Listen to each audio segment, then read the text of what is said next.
So it's my turn now. I'm going to interview Ian. He has been here longer than me. And Ian, could you explain a little bit what do you do with here in RCD? Okay, so currently I am the IO Program Director in Technology and Volunteer Development. And this role is basically a lot of tasks packed into one position. But I didn't start off in this position. I was also a volunteer when I first started. Yeah, just like you. And I remember when I first graduated, this was many years ago. And by the way, I've been here with RCD for about 14 years. And when I first started, I remember I just graduated from school and I was looking for work. Like most new grads, they are looking for work, and while they're doing that, they would volunteer. And I volunteered in RCD for maybe half a year or so.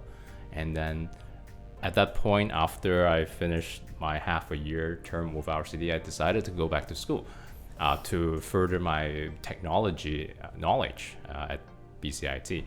And then at that point, I remember, I think it was either Viet or Ella who called me and asked me if I was interested in working at RCD as a support staff team, like a technology support staff.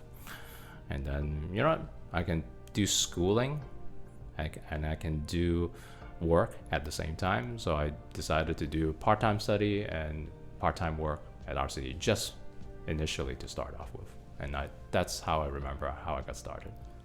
Oh, sounds good.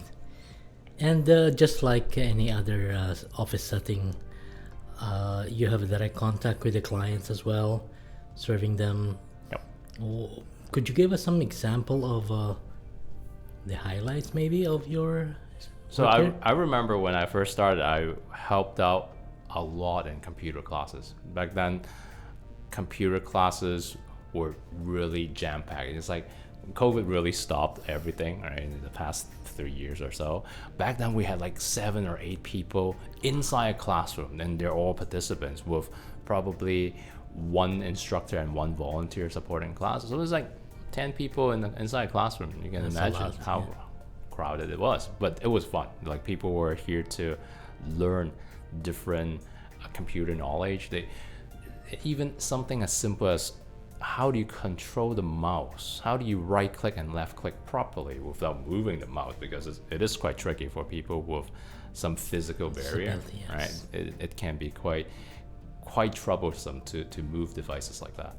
And I remember that's how I got started. That's how I got to know some of the folks that we still have at the center.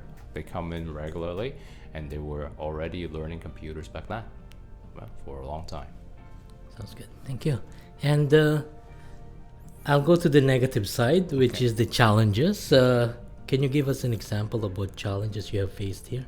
Okay, so for the challenges, I think mainly it is sometimes it's hard to see someone struggling to learn something that you're trying to teach, and it's just with the barrier, with the disability that's involved. Sometimes it's extra hard for them to learn a skill, and it is quite difficult to teach as well, because you have to understand exactly what they're struggling with, and you have to see if there are other ways around that so that they can learn the skill more effectively.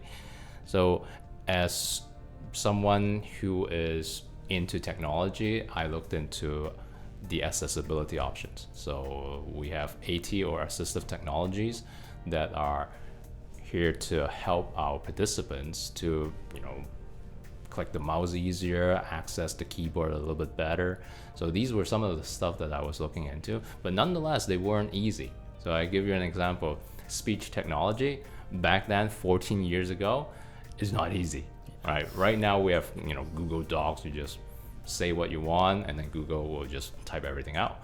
But back then, you need different softwares like JAWS and stuff like that, and it's not easy to learn, and those were expensive too. and then it's a barrier for people who are trying to use a computer. So I'm glad like we move a long way down now that a lot of things are more accessible in terms of financially and in terms of usage. So I'm pretty happy that the big companies are developing ATs as they are. Okay, great, thank you.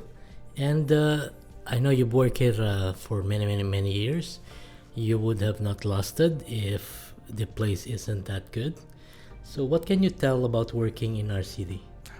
Oh, working in RCD is like working with family members. Like we know some of the staff, they've been here as long as me. So to me, it's very natural to speak to them. Like there's no holding back. Sometimes emotions get mixed in the way, but that means you care about your work, right? Yeah. And I enjoy working in a team setting like that. And this is what I enjoy to do. And the big plus is the best part of it, I get to play with all these technology that I wasn't able to play with at all. So for example, the online efforts in YouTube and in content creation, this is entirely new.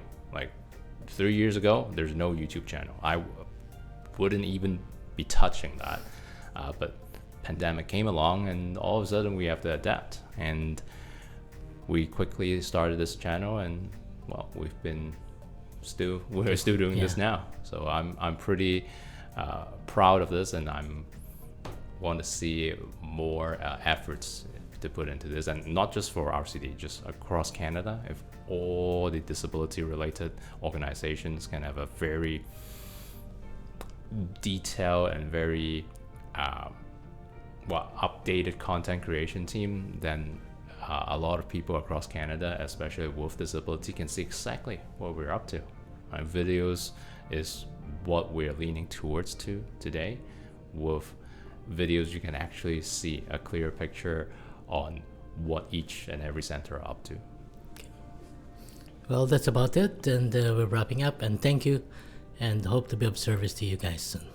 Have a good one, guys. Thank you. Bye.